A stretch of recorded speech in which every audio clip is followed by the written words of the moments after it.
성도님들 명절 잘 보내고 계신지요? 성도님들의 가정에도 올 한 해 하나님의 은혜와 사랑이 풍성하게 넘치시기를 소망합니다. 이 좋은 명절날에 심판날을 생각하라 라는 제목의 설교를 해야 하는 것이 몹시 부담스럽습니다만 우리는 성경의 수순을 따라서 오늘도 말씀을 나눠가도록 하겠습니다. 자, 소돔성을 현장 실사하시면서 심판의 여부를 판단하시려는 하나님께서 우리 지난주에 살펴본 것처럼 아브라함을 먼저 만나셨습니다. 그리고는 내가 이렇게 심판하겠다라는 것을 알리셨습니다. 그리고는 두 천사를 소돔성을 향해 보내셨죠. 오늘 본문은 바로 이 사건에서부터 시작하고 있습니다. 오늘 본문 1절에 보시면 그렇게 떠나갔던 천사들이 저녁 때에 소돔성에 이르렀다, 이렇게 이야기가 시작됩니다. 저녁 때에 이르렀습니다. 그런데 여러분, 천사에게 이동 거리에 따르는 시간 소요가 필요할까요? 그러니까 100km를 가면 천사에게 몇 시간이 걸리고 2시간이 걸리고 200km를 가면 서너 시간 걸리고 이게 가능할까요? 이럴까요? 여러분, 우리가 아는 것처럼 천사에게는 이동 거리에 시간이 따로 필요치 않을 겁니다. 얼마나 멀든 어디에 있든 하나님께는 즉시로 이 모든 일을 하실 능력이 있기 때문에 천사에게는 이동 거리에 시간을 따로 요하지 않을 겁니다. 그런데도 불구하고 여기 저녁 때에 도착했다라는 건 이건 인간으로 따지면 뭐 당연한 시간 소요인데 천사라면 불필요한 일이 아닐까라는 의문이 먼저 듭니다. 그런데 왜 성경은 저녁 때에라는 말로 이 이야기를 풀어가고 있을까요? 제 개인적인 생각입니다만 아마도 그건 이 죄악이 활개치는 시간인 밤 시간에 도착해서 그들의 실상을 보시고자 하는 하나님의 뜻이 아니었는가라고 생각됩니다. 그러니까 거리가 멀어서 시간을 하나님께서 걸렸다가 아니라 저녁 때에 현실 그 실상을 보기 위해서 일부러 저녁 때에 맞춰서 하나님이 우리 천사들이 오셨다라는 거죠. 여러분, 예나 지금이나 밤 시간대에 범죄율이 높습니다. 이유가 뭘까요? 그건 다름 아닌 스스로를 어둠 속에 숨길 수 있는 여지가 있기 때문이겠죠. 그래서 천사들은 바로 이 어둠의 시간에 와서 이 어둠 속에 자신을 숨기며 죄를 드러내고자 하는, 마음껏 뿜어내고자 하는 자들의 그 실상을 보고자 했던 것 아닌가, 그런 생각이 듭니다. 그렇게 천사가 늦지막히 저녁 무렵쯤에 소돔 성문에 들어올 때 롯이 이 성문에 앉아 있다가 두 사람이 오는 것을 보고 달려나가서 땅에 엎드려 절하면서 영접했다, 이렇게 이야기를 하고 있습니다. 여러분, 이 영접하고 있는 롯의 자세가 굉장히 극진한 것을 볼 수 있죠. 사실 이후에 나오는 이야기이지만 이들 소돔성 사람들이 롯에게 찾아가서 야, 외지인들, 그 남자들 우리한테 내놓아라, 우리가 상관해야 되겠다라고 그렇게 소리 지르던 불량배 소돔 사람들과는 전혀 다른 모습으로 롯이 이 사람들을 맞아들이고 있는 모습을 보게 됩니다. 그러니까 이 롯은 소돔성 안에 살기는 했지만 그는 아브라함처럼 여전히 손님을 극진히 대접하는 그런 좋은 풍습, 좋은 마음을 가지고서 선을 행하려고 노력하는, 나름 선을 지키려고 노력하는 사람이었다라는 걸 알 수 있죠. 그러나 저는 롯이 이 땅에 엎드려 절했다라는 이 손님 접대 방식에는 굉장히 어색한 느낌을 받습니다. 왜 이렇게 했을까? 손님을 극진히 맞는 것이 그 시대와 그 지역의 풍습이라는 건 이해하는데, 그러면 공손하게 목례를 했다, 뭐 이 정도면은 얼마든지 예의 바르게 맞았다고 할 수 있을 건데 땅에 엎드려서 절할 만큼 했을 필요가 있을까라는 생각이 든다는 거죠. 혹시 롯이 이 두 사람이 단순한 손님 정도가 아니라 하나님이 보내신 천사라는 걸 눈치채고 혹시 있었던 걸까요? 아니면 이 두 사람에게서는 다른 사람들에게서 볼 수 없는 그런 뭔가 남다른 위험이 느껴져서 그랬던 걸까요? 우리는 롯의 생각은 정확히 알 수 없습니다만 어쨌든 롯은 아브라함처럼 두 천사를 극진히 맞이했다는 사실은 성경에서 알 수 있습니다. 그는 소돔에 살았지만 완전히 소돔화되지는 않았고 아브라함과의 그 흔적, 그 삶의 흔적들을 가지고 있었던 것을 보게 됩니다. 참으로 다행한 일이죠.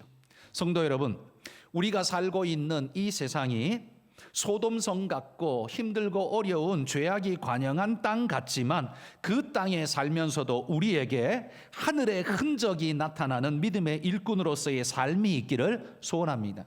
이 땅에 산다고 이 땅 사람 같은 색깔, 이 땅 사람 같은 향기, 그런 모습만 나타낸다면 우리의 정체성은 존재하지 않는 것이죠. 롯이 그래도 소돔 땅에 살지만 아브라함과 함께 했던 선하고 아름다운 모습을 여전히 지키려고 노력하는 모습이 조금이라도 남아 있었던 것처럼 우리 성도님들, 우리 모두에게도 하늘의 아름다운 모습이 우리에게 남아 있어서 이 땅 모든 사람들에게 그 아름다움을 나타낼 수 있는 믿음으로 살아가시기를 축복합니다. 그러나 여러분, 롯이 이렇게 아브라함을 닮은 모습이 있기는 했지만 그러나 결과적으로는 아브라함과 같은 모습은 아니었습니다.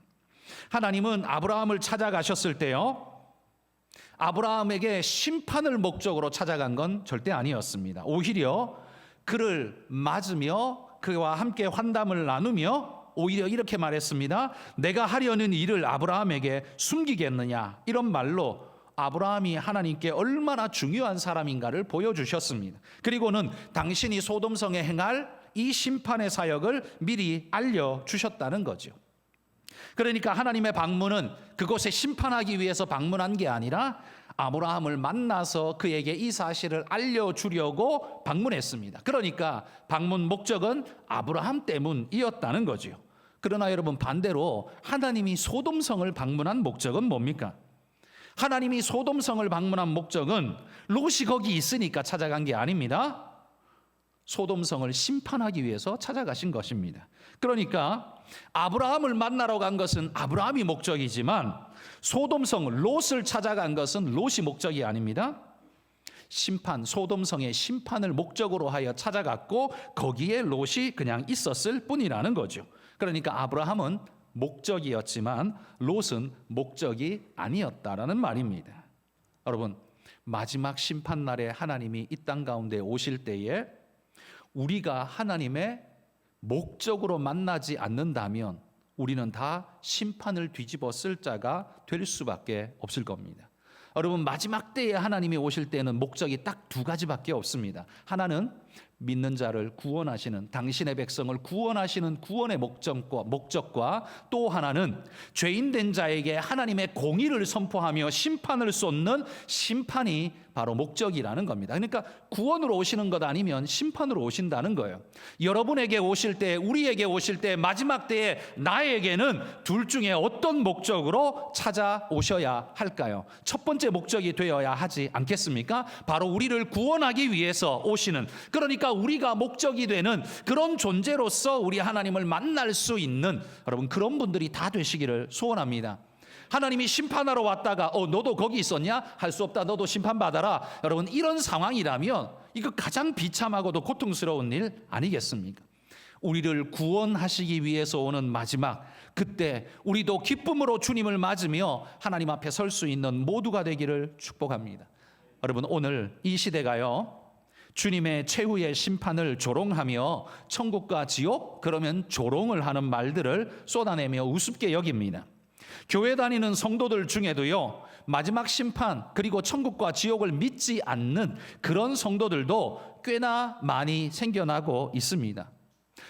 대다수다 이렇게 말할 수는 없죠. 대다수는 대부분 다 천국과 지옥을 믿습니다. 그러나 소수이지만 교회 안에 있어서는 안 되는 그런 이들이 소록소록 일어나고 있는 모습을 본다는 거예요. 그리고 그들은 이런 생각을 합니다. 도덕적으로 남에게 해를 끼치지 않고 깨끗하게 살면 그걸로 된 거 아니야? 라는 말로써 그냥 덮고 넘어가려는 이들이 있습니다. 여러분, 그들이 역사의 종말을 결정할 결정권이 자기에게 있습니까? 결정을 하겠다 말겠다가 자기한테 달려 있는 겁니까? 그럼에도 불구하고 참 용감한 생각과 용감한 말들을 내뱉습니다.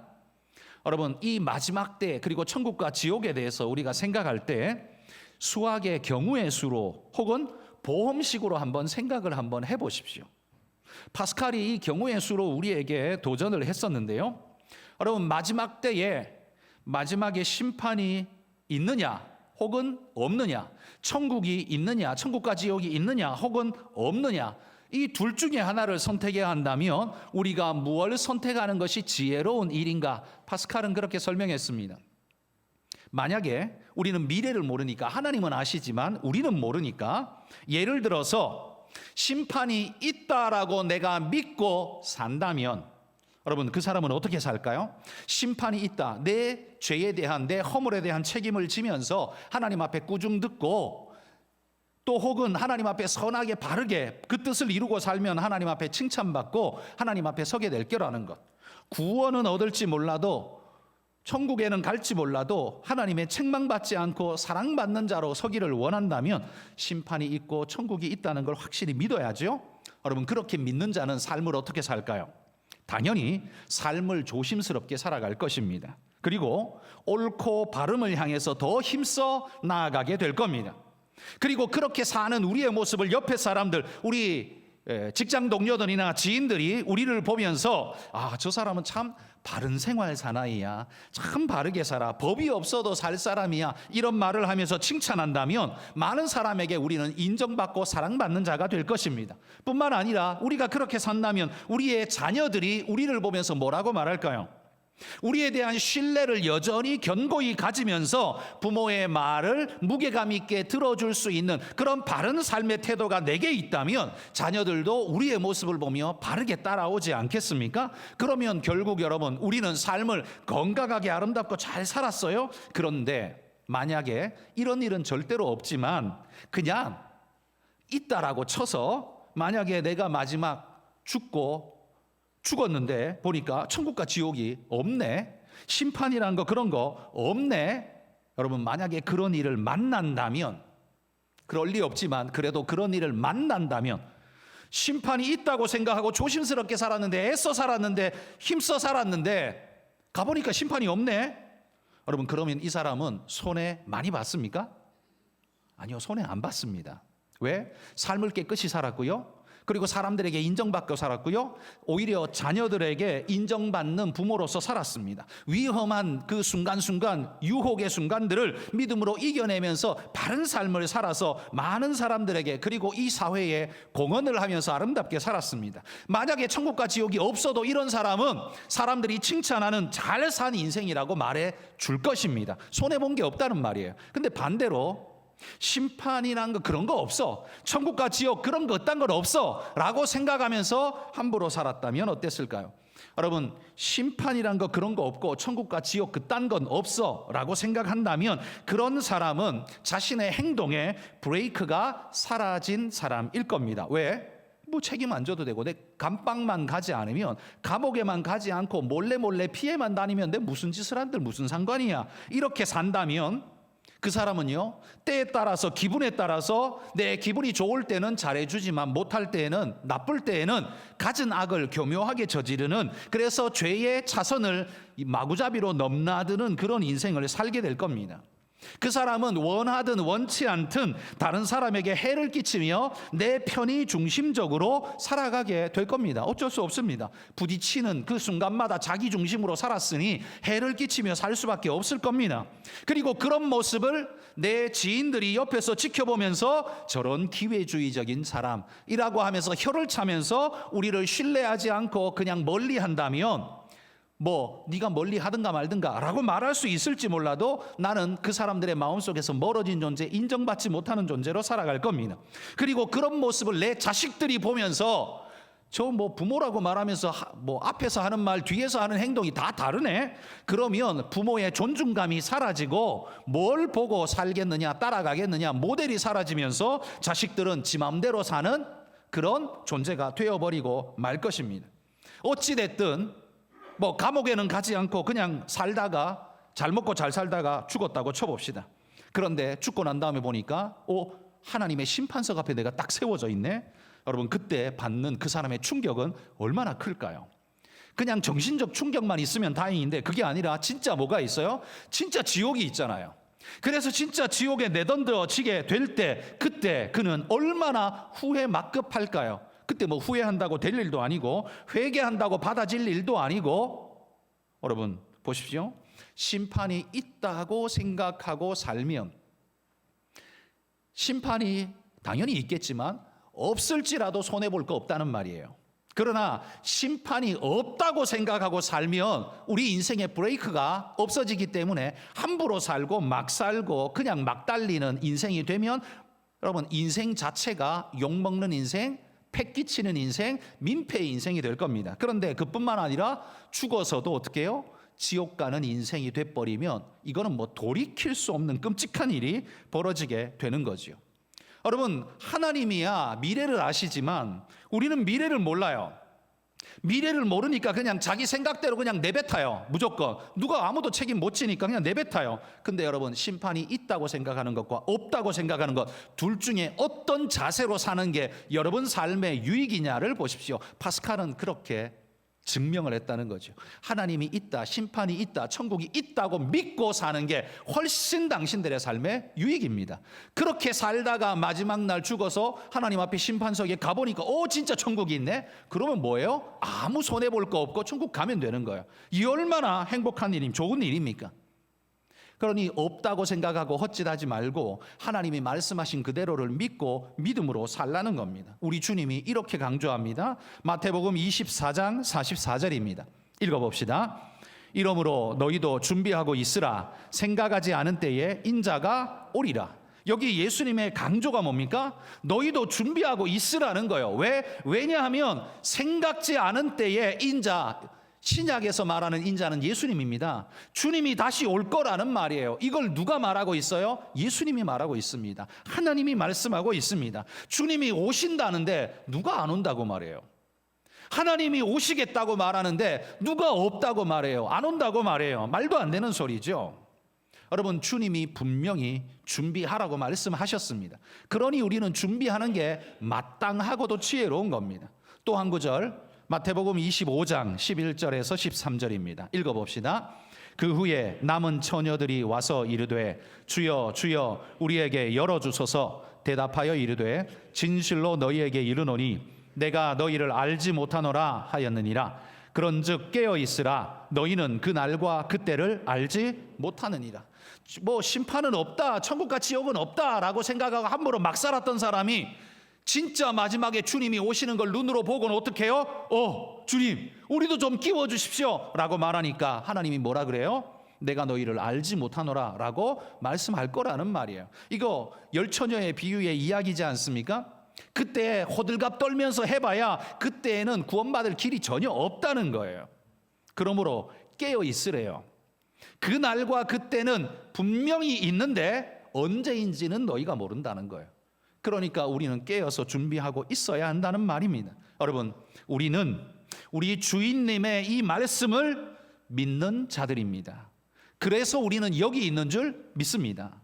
여러분 세상의 소리에 귀 기울이다가 소돔 사람들처럼 그렇게 살다가 멸망당하는 그런 존재가 되지 마시고 소돔 안에 있지만 믿음으로 사는, 세상 속에 있지만 아브라함처럼 사는 여러분 그런 믿음의 일꾼들이 다 되시기를 주의 이름으로 축복합니다. 근데 여러분 여기서 한 가지 우리가 또 눈여겨볼 게 있습니다. 두 천사를 만난 롯이요 이들을 대접하는 모습을 3절에 한번 보십시오. 거기 롯이 어떻게 대접했어요? 식탁을 베풀고 무교병을 구우니라고 말합니다. 두 천사를 위한 대접이 무교병이랍니다. 여러분 무교병이 뭡니까? 빵을 반죽하되 거기에 효소를 넣지 않고 그냥 밀가루 덩어리 그대로 그냥 구워버린 빵입니다. 이렇게 구워버리면 빵은 딱딱하고 맛도 없는 빵이 될 뿐입니다. 효소가 들어가서 발효 일으키면서 부풀어 오르면서 빵이 그래야 부들부들하고 거기에 당분을 넣어서 달콤한 맛이 나고 맛있는 빵이 될 텐데 그게 아니라 그런 거 다 빼고 무교병 그냥 딱딱하게 굳은 떡 그거, 저는 혼자 이런 생각을 해봐요. 하나님이 6월절 무교절날 무교병 먹으라 그랬는데 이스라엘의 80대 노인들은 무교병 어떻게 먹었을까? 저 딱딱한 떡 이빨 나가게 했으리 저 어떻게 먹었을까? 이런 그냥 우스개 생각을 해봅니다. 여러분 무교병은요 항상 고통을 상징하는 겁니다. 너희 고통을 기념해라. 너희가 종되었던 것을 기억해라. 그래서 하나님이 주는 게 무교병이었어요. 그들은 일상에서는 유교병을 먹었어요. 평상시에는 누룩을 넣은 빵, 무교병이 아닌 유교병을 먹었단 말이에요. 그런데 지금 천사들이 왔는데요 딱딱하고 맛도 없는 이 빵을 내놓고 있다는 겁니다. 롯의 대접이 그가 엎드려 절하고 맞아들인 거하고는 너무 차이가 많이 나지 않습니까? 여러분, 그런데 아브라함은 이 천사들을 어떻게 맞았는지 우리 지난주 설교에 제가 말씀드렸죠? 한번 그래도 읽어봅시다. 창세기 18장 6절에서 8절입니다. 읽어봅시다. 아브라함이 급히 장막으로 가서 사라에게 이르되 속히 고운 가루 세 스아를 가져다가 반죽하여 떡을 만들라 하고 아브라함이 또 가축대 있는 곳으로 달려가서 기름지고 좋은 송아지를 잡아 하인에게 주니 그가 급히 요리한지라. 아브라함이 엉긴 젖과 우유와 하인이 요리한 송아지를 가져다가 그들 앞에 차려놓고 나무 아래에 모셔 섬에 그들이 먹은지라. 지금 아브라함이요, 이 하나님과 천사에게 뭘 대접했어요? 고운 가루 세스아로 떡을 잘 만들어 가지고요, 떡을 대접하고 뿐만 아니라 기름지고 좋은 송아지 고기로 스테이크를 구워 가지고 드렸대요. 얼마나 부들부들했을까요? 이게 송아지 고기니까 되게 연하고 부드러웠을 거예요. 그리고 엉긴 젖과 우유로, 이 요구르트와 우유로 그의 디저트를 대접하고 있는 모습을 보게 됩니다. 아브라함의 대접은요, 최고급으로 지금 대접하고 있는 겁니다.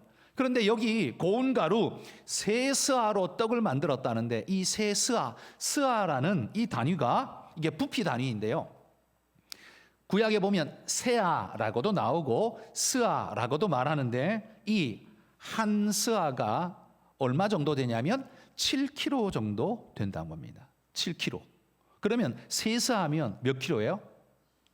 예, 그러니까 20kg 쌀 한 푸대라는 거예요. 여러분, 20kg 쌀 가지고 떡을 만들면 몇 인분 먹습니까? 저는 모릅니다.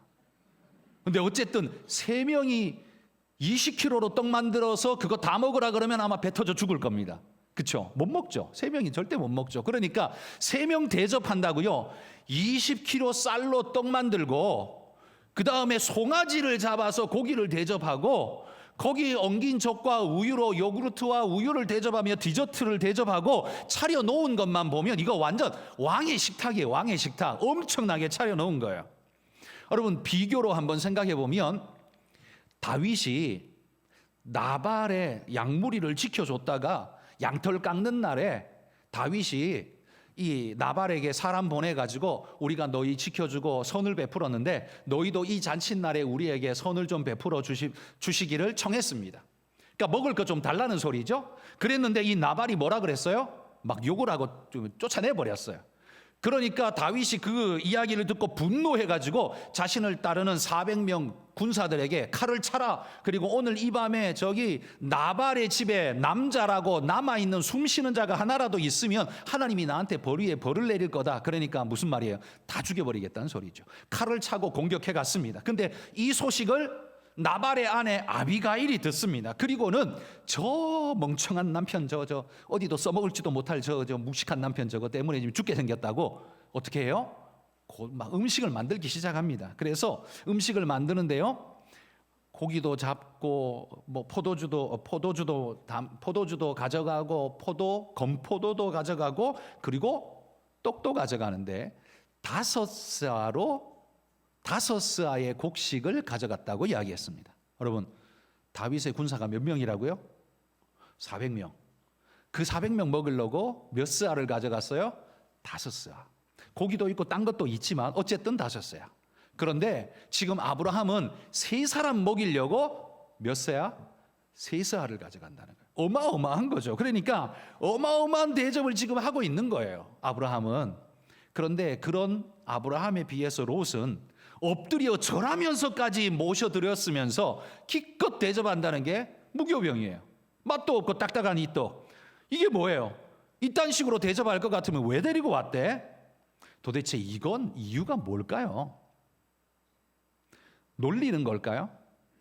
저는 이 롯의 이 대접이 놀리기 때문에 이런 건 절대 아니죠. 제가 볼 때는 저는 이렇게 생각합니다. 롯의 지금 형편은 과거의 아브라함과 함께 있었던 때처럼 부유한 때가 아니라 지금 완전히 쪼그라든 지금 롯의 상황을 보여준다는 거죠. 삶이 넉넉지를 못한 겁니다. 고기를 잡아라, 송아지를 잡아라 이럴 수 있는 상황이 지금 전혀 아닌 거예요. 그냥 무교병 이거밖에는 대접하지 못하는 그런 모습이라는 겁니다. 아마 어떤 분은 이런 말씀하실지 모릅니다. 대접이야 있는 대로 그냥 하면 되는 거 아닙니까? 라고 말씀하실지 몰라요. 맞습니다. 대접은 있는 대로 하면 됩니다만, 그러나 제가 말씀드리고 싶은 포인트는 이겁니다. 롯이 소돔성을 찾아올 때 그의 생각은 어떤 생각이었습니까? 아브라함과 헤어져서 수많은 양떼와 소떼들을 끌고 이거 도대체 어디 가서 먹여야 얘들을 잘 먹이지? 그리고 보니까 요단 들녘이 너무나 풍성한 거예요. 그렇죠? 요단 강이만 넘쳐 흐르니까 그 주변에 들녘이 전부 푸르른 풀밭이고 이 짐승을 먹이기에 정말 좋은 낙원 같은 곳이었어요. 그래서 롯은 그곳을 택했습니다. 왜요? 저기 가면 우리 소떼들, 양떼들이 그냥 살이 찌고 새끼들도 많이 낳고 내가 그냥 거부가 되겠구만, 이런 생각 가지고 왔다는 거예요. 그런데 지금 롯의 형편이 어때요? 손님 대접할 건덕지도 없는, 무교병 내놔야 하는 그런 초라한 상태로 지금 전락해버린 모습을 우리에게 보여준다는 겁니다. 여러분, 우리가 부를 향해서 삶에 열심을 내는 거 나쁜 일 아니죠? 그런데 여러분, 우리가 열심을 낸다고 다 부해지는 건 아닙니다. 재산 증식에 우리가 몰두한다고 우리가 다 부자 되는 건 아닙니다. 오히려 잘못하면 너무나 물질에 집착해서 우리가 물질의 종이 되어버릴 확률이 매우 높아집니다. 오히려 그거보다는요, 여유로운 마음을 가지고 물질을 잘 다스리며 대접해야 될 때 잘 대접하고 또 절약해야 될 때, 저축해야 될 때 잘 저축하고 그렇게 균형 있게 살아갈 수 있는, 잘 컨트롤할 수 있는 그 마음이야말로 부유한 마음 아닙니까? 그게 사람이 잘 사는 거지요. 물질의 종이 아니라 물질을 잘 다스리는 자가 되어야 합니다. 주님께서 인간이 하나님 앞에 범죄, 선악과 따먹고 죄지었을 때 하나님이 아담과 하와에게 이렇게 말했습니다. 죄의 소원은 너에게 있지만, 죄는 너를 잡아먹으려고 난리를 치겠지만 너는 죄를 다스릴지니라. 여러분, 여러분이 물질을 사모하는 것보다 물질이 여러분을 집어삼키려고 더 혈안일 겁니다. 그러나 여러분은 뭘 해야 돼요? 물질을 다스려야 합니다. 그게 창조의 원리이고 하나님의 뜻입니다. 그런데 우리가 다스리지 못하면 어떻게 해요? 다스림 당하게 됩니다. 물질의 종이 되어버려요. 그렇게 종이 되고 나면 결과가 뭐예요? 롯처럼 부자가 되는 게 아니라 쪽박을 차게 될 거라는 말입니다. 물질에 집착하여 달려갔으나 롯은 지금 그 많은 양떼와 소떼 다 잃어버리고 무교병밖에 대접할 것이 없는 상태로 전락한 것을 보십시오. 여러분이 부자 되겠다는 열망, 그게 반드시 좋은 결과를 낳는 것만은 아닙니다. 그 열망이 마치 자동차의 강력한 엔진처럼 여러분의 인생에 작용할 수 있지만, 여러분, 핸들이 없으면, 브레이크가 없으면 그 차는 빠르면 빠를수록 죽음에 가까운 흉기가 될 뿐이지 아무것도 아닌 겁니다. 여러분, 우리의 열망이 바른 뜻, 바른 수단을 만나지 않으면 그건 흉기가 될 뿐이라는 거예요.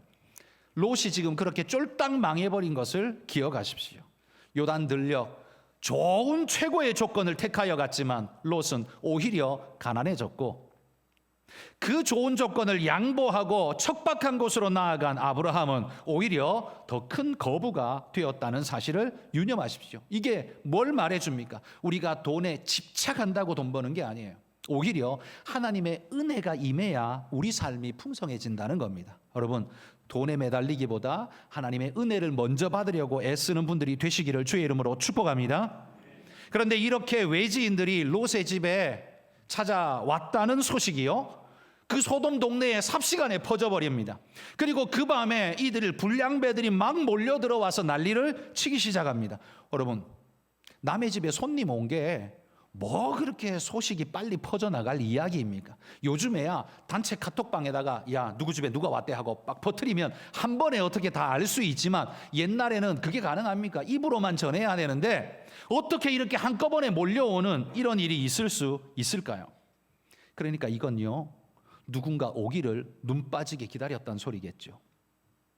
이 사람들이 누군가 오기를 눈 빠지게 기다렸다는 소리일 겁니다. 어느 목사님이 동성애를 극복한 어떤 과거 동성애자, 그분이 신앙으로 잘 이겨내고 자신의 과거의 삶을 간증수기로 쓴 것을 읽어본 적이 있는데 이런 글이 쓰여 있었다고 합니다. 동성애자, 과거 동성애자의 글입니다. 자신이 한창 동성애에 빠져 있을 때에 같은 남자들을 정욕에 가득 찬 눈으로 쳐다보며 마치 굶주린 늑대와 같이 내 정욕을 만족시켜 줄 상대를 사냥하듯 찾아다녔다라고 자신의 과거를 회상하고 있습니다. 여러분, 그들은 사람을 사람으로 보는 게 아니라 자신의 정욕을 만족시켜 줄 마치 피냄새를 맡은 늑대같이 사냥감으로 생각하고 찾아다녔다는 거예요.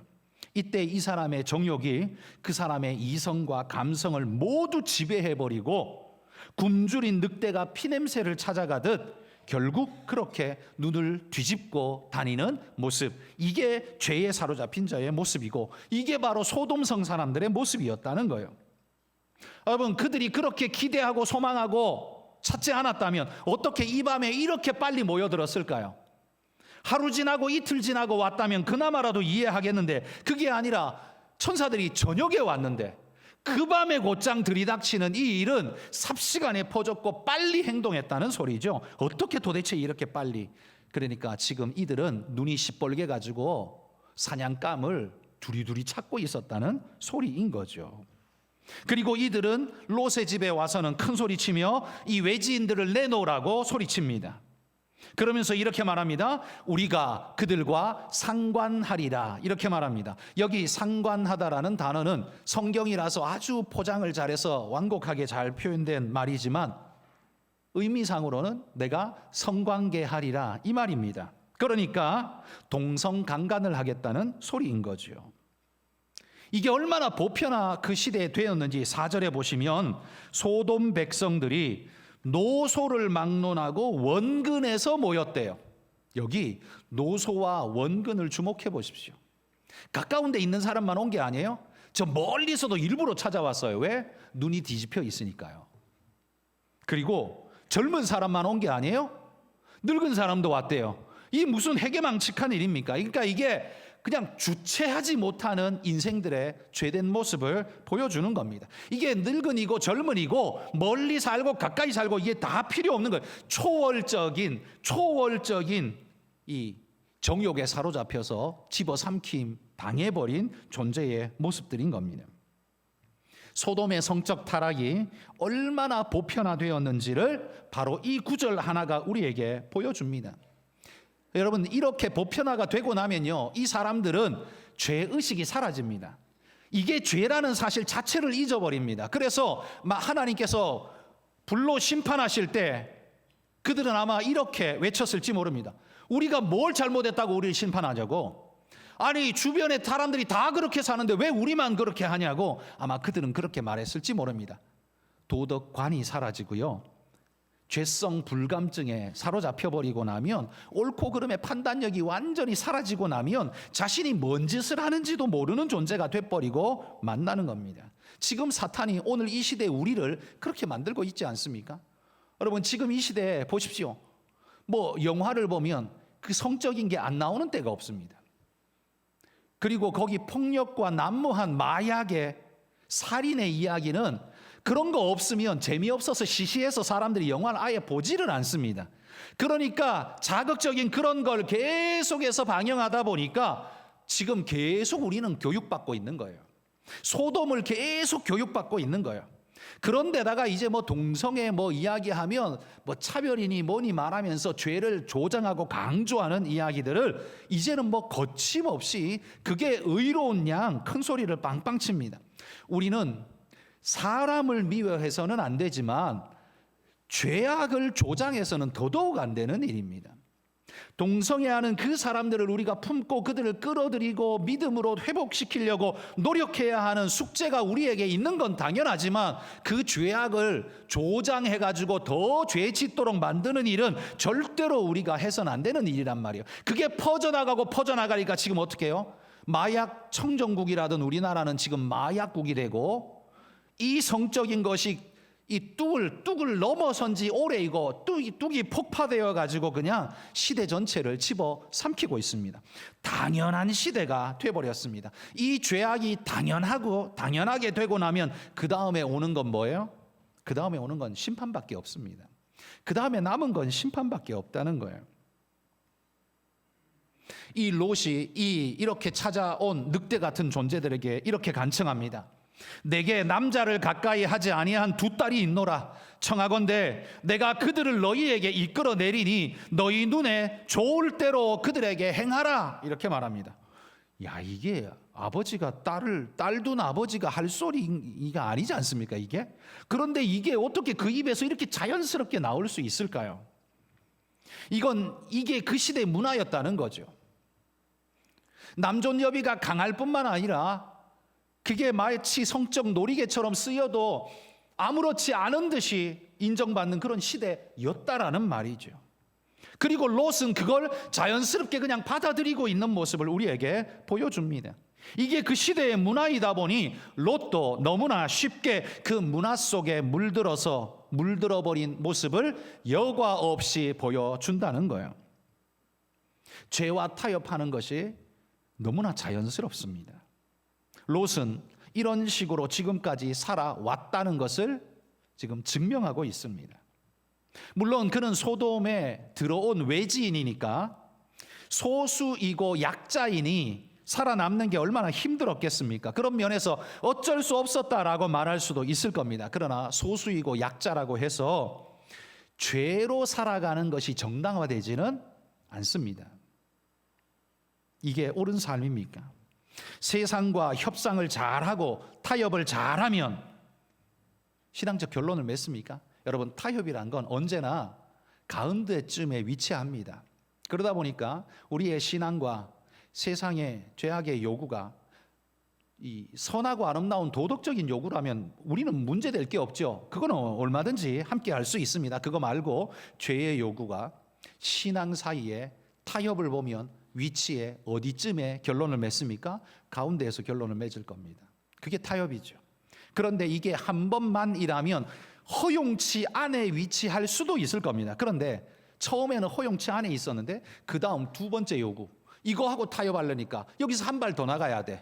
여기서 또 더한 요구가 주어져. 그럼 여기서 또 한 발 더 나가야 돼. 계속해서 한 발씩 죄에 가까워지면 나중에는 어떻게 해요? 허용치가 아니라 완전 죄의 상태에 깊이 빠져든 그런 모습이 될 수밖에 없다는 겁니다. 그러니 여러분, 세상과 타협하고 죄와 타협한 인생은 결국 죄 될 수밖에 없는 겁니다. 그러므로 여러분, 우리는 세상과 타협이 아니라 죄의 문제에 있어서만큼은 적극적인 도전을 해야 합니다.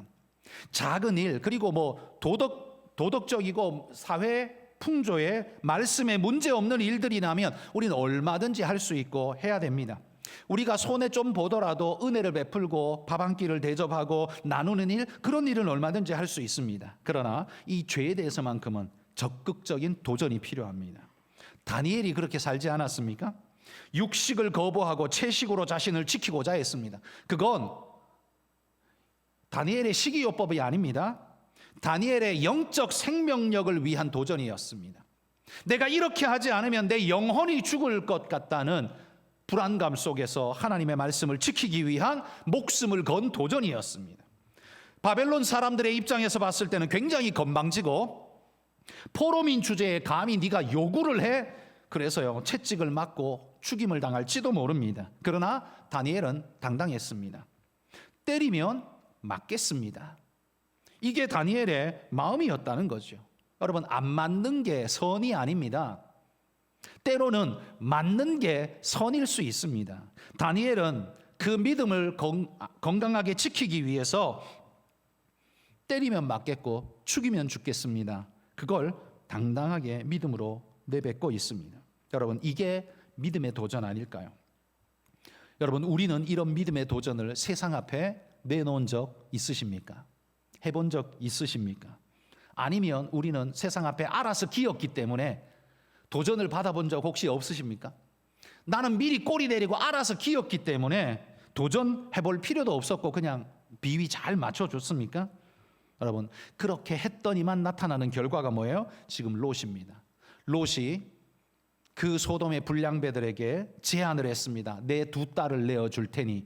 결론이 뭡니까? 결론은요, 소돔 사람들, 이 사람들이 콧방귀도 끼지 않습니다. 그러면서 이놈이 굴러 들어온 주제에 감히 우리 재판관 노릇을 하려고 해? 그러면서 네가 오늘 더 죽어봐라. 그러면서 그를 더 공격하고 있는 모습을 봅니다. 여러분, 롯의 말이 하나도 영향력을 발휘하지 못하는 이 모습을 보십시오. 롯의 말은 그 사회 속에서 아무런 능력이 나타나지를 않습니다. 맨날 협상만 하고 협상이 아니라 비굴하게 꼬리를 내렸더니만 이 세상 사람들에게 아무런 영향력도 미치지를 못합니다. 여러분, 그리스도인들이요, 세상이랑 충돌하면 안 돼. 그래서 꼬리를 맨날 내리면 이런 모습이 되는 겁니다. 어떻게 해요? 세상이 무시하는 사람이 되는 겁니다. 세상도요, 그리스도인이라면 좀 그리스도인 같은 사람을 원합니다. 맨날 꼬리 내리고 자기가 시키는 대로 다 하는 그리스도인, 교회 다니는 사람, 그런 사람 보고 싶어 하지 않습니다. 물론 찔러는 보겠지요. 그러나 믿음으로 지키고 있으면 그래도 이 사람은 좀 교회 다니는 것 같네. 그래도 인정은 해줍니다. 좋아하지 않을지는 몰라도 그래도 인정은 해줍니다. 그런데 찌르기만 하면 팩팩 쓰러지는 사람들, 그런 사람들은요, 세상이 아예 신경도 안 쓰고 발밑에 깔고 있습니다. 도와줄까요? 안 도와줍니다. 늘 밟고 다닐 겁니다. 여러분, 하나님을 떠나서 세상에 얹혀 사는 존재가 바로 지금 롯 같은 모습입니다. 이렇게 살아서는 안 된다는 걸 오늘 우리에게 보여줍니다. 결국 하나님은요, 실사하러 와서 보니까 이거 뭐 보나마나예요. 엄청난 죄악이에요. 그래서 하나님이 심판을 내리십니다. 그 심판은 두 종류로 주어집니다. 첫 번째는요, 그들의 눈을 어둡게 하십니다. 11절에 이렇게 말합니다. 문 밖의 무리를 대소를 막론하고 그 눈을 어둡게 하니 그들이 문을 찾느라고 헤매었더라. 이렇게 말합니다. 눈을 어둡게 해버리니까요, 방금 눈앞에 문이 있었는데 이게 안 보이는 거예요. 더듬으면서 문이 어디 갔지? 벽밖에 없네? 이렇게 돼버린 겁니다. 왜? 하나님이 눈을 가리셔버리니까. 그러니까 멀쩡한 문을 찾지도 못하는 겁니다. 여러분, 하나님께서 눈을 어둡게 하시면 그들이 어떻게 됩니까? 봐야 할 것을 보지 못하는 존재가 되고 그 어둠의 길로 계속 빠져들어가는 존재가 될 수밖에 없습니다. 이걸 심판이라고 말하는 겁니다. 자, 로마서 1장 21절 읽어봅시다. 하나님을 알되 하나님을 영화롭게도 아니하며 감사하지도 아니하고 오히려 그 생각이 허망하여지며 미련한 마음이 어두워졌나니. 그들은 하나님이 어둡게 해버렸기 때문에 죄인이 된 게 아닙니다.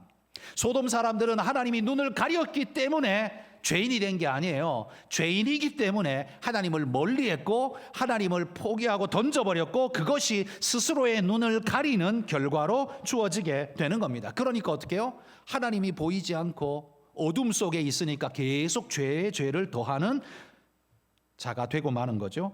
이것 자체가 심판이라는 말이에요. 그러면 하나님은 어떻게 하십니까? 이런 죄된 자를 죄 가운데 내어버려 두신다고 말합니다. 이게 심판입니다. 로마서 1장 24절 읽어봅시다. 그러므로 하나님께서 그들의 몸을 서로 욕되게 하셨으니, 하나님이 여러분을 내버려 두신다면 여러분, 그건 심판인 겁니다. 여러분이 무슨 짓을 해도 하나님이 여러분 마음에 아무런 사인도 안 주고 누구를 통해서도 아무 말씀도 안 하세요. 그래서 편하십니까? 여러분, 그게 심판입니다. 하나님이 포기해버리고 내버려 둔 사람, 그게 심판이에요. 지옥 가기 전에 만나는, 이 땅에서 만나는 첫 번째 심판이에요. 그러나 우리가 이 땅에 있다는 건 아직도 회개할 기회의 시간을 하나님이 주셨다는 다행한 사인이죠. 그러나 하나님이 내버려 두셨다는 것, 여러분이 무슨 짓을 해도 하나님께서 아무 양심의 가책도 안 주고 찔림도 안 주고 누구를 통해 메시지도 들리지 않고 하신다면 내가 심판 중이구나 라고 생각하시고 하나님 앞에 엎드려 눈물로 회개하면서 빨리 돌이키시기를 바랍니다. 하나님이 주신 두 번째 심판은요, 불과 유황의 심판이었습니다. 24절에 보시면 여호와께서 하늘 곧 여호와께로부터 유황과 불을 소돔과 고모라에 비같이 내리사, 이렇게 말합니다. 여러분, 상상해 보십시오. 하늘에서 불덩어리가 비같이 쏟아집니다. 이건 과학적으로 우리가 추론해 본다면 하나님이 하늘에서 유성을 막 쏟아 부어버린다고 생각해 보십시오. 그러면 대기권을 뚫고 들어오면서 산화되어지면서 이 불덩어리가 지구상에 떨어지겠죠. 마치 그런 모습 아닐까라는 생각이 듭니다. 어쨌든 하나님이 하늘로서 불을 내리셨습니다. 그런데 여러분, 창세기 24장에 가시면 이 소돔성에 저 북방 민족과 싸우기 위해 이 소돔과 고모라의 왕이 그 시딤 골짜기에 역청 구덩이를 방호복으로 쓰면서 그 북방 족속들과 싸우려고 계획을 했었습니다. 그러니까 소돔성 아래쪽 동네 시딤 동네에는요 역청 구덩이가 있었다는 겁니다. 이 역청 구덩이가 뭡니까? 이 아스팔트 찌꺼기, 이 시커먼 이 기름진 이런 것 아닙니까? 이게 끈적끈적하게 피어오르면 냄새도 지독할 뿐만 아니라 불이 붙으면 어떻게 해요? 불이 붙으면 이게 꺼지지도 않는 불덩어리가 되겠죠? 뿐만 아니라 이것이 불 붙으면 거기서 산화되면서 나오는 독한 가스가, 유황가스가 그들을 질식시켜 버리겠죠? 하늘에 떨어지는 불이, 그리고 거기서 쏟아지는 불구덩이가, 그리고 거기서 피어오르는 모든 그 유황의 냄새가 모든 사람을 다 죽여버렸을 겁니다. 그러니 여러분, 소돔 땅은 멀리서 보면 그 자체가 지옥이었을 겁니다. 하나님의 심판은 지옥같이 그들에게 펼쳐졌을 겁니다. 저는 소돔성의 이 사건이야말로 하나님께서 마지막 심판 때 우리에게 심판하실 것을 보여주는 샘플이라고 생각됩니다. 지옥의 맛보기라는 말이죠. 여러분, 이게 지옥의 맛보기라면 진짜 지옥에서는 도대체 어떤 일이 벌어질까요? 그런데 그 값은 이 멸망에서 소돔성 중에서 살아남은 자가 있습니까? 하나님이 꺼내준 롯 말고는 아무도 소돔성에서 살아남지 못했습니다. 이 말은 하나님의 심판에서 벗어날 수 있는 자가 있습니까? 아무도 없다는 말입니다. 그 누구도, 그 어떤 것도 하나님의 심판에서부터 벗어날 수가 없습니다. 오직 누구만 살아날 수 있어요? 하나님이 꺼내주셔야만 살 수 있어요. 그게 롯 아닙니까? 하나님이 꺼내주셔서 겨우 살아남은 자, 그게 롯 아닙니까? 여러분, 롯의 인생을 묵상하십시오. 잘 살아보고 싶은 욕망이 누구에게 없겠습니까? 누구나 있습니다. 그러나 여러분, 그 열망이 롯의 눈을 가렸습니다. 신앙을 잃어버려도 잃어버린 줄 몰랐습니다. 자기 마음이 굳어지고 하나님에 대해서 무감각해져도 자신이 죽어지고 있는 걸 몰랐습니다. 계속 돈 향해 달립니다. 계속 물질 향해 달립니다. 소돔 향해 달립니다. 그랬더니만 소돔의 죽음과 함께 그도 그 길을 똑같이 가고 있는 것을 보십시오.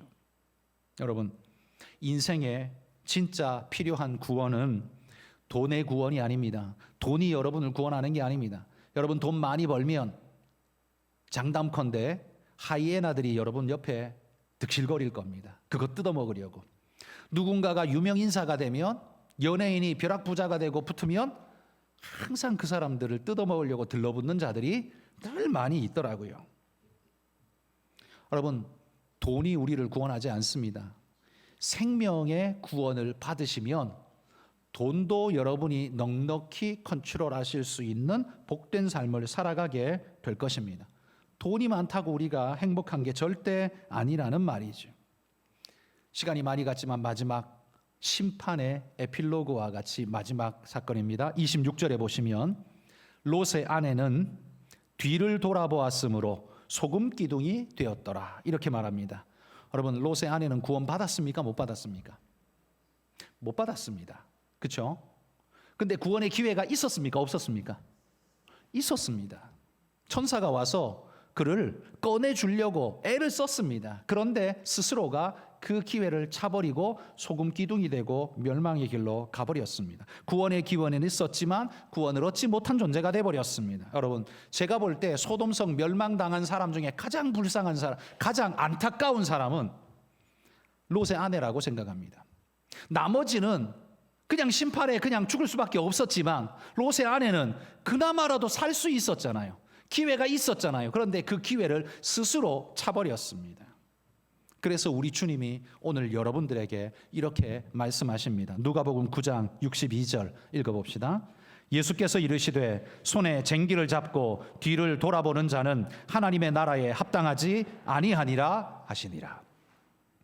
여러분, 주님의 말씀 쟁기를 붙들고 딴 거 기웃기웃거리다가 하나님의 밭을 망쳐놓는 자들이 되지 마시기를 바랍니다. 이 롯의 아내처럼 뒤돌아보다가 소금 기둥되면 구원 없습니다. 구원 없단 말이에요. 부모님의 신앙으로 자식 구원 못 받습니다. 마누라가 교회 열심히 다니니까 나는 그 치마 자락 붙들면 난 천국 갈 거야. 누가 허락해 줍니까? 절대 불가능한 이야기입니다. 여러분, 두려운 마음 가지고 믿음으로 주님 붙들고 여러분 스스로가 하나님 앞에 바르게 서는 믿음의 일꾼들이 다 되시기를 주의 이름으로 축복합니다.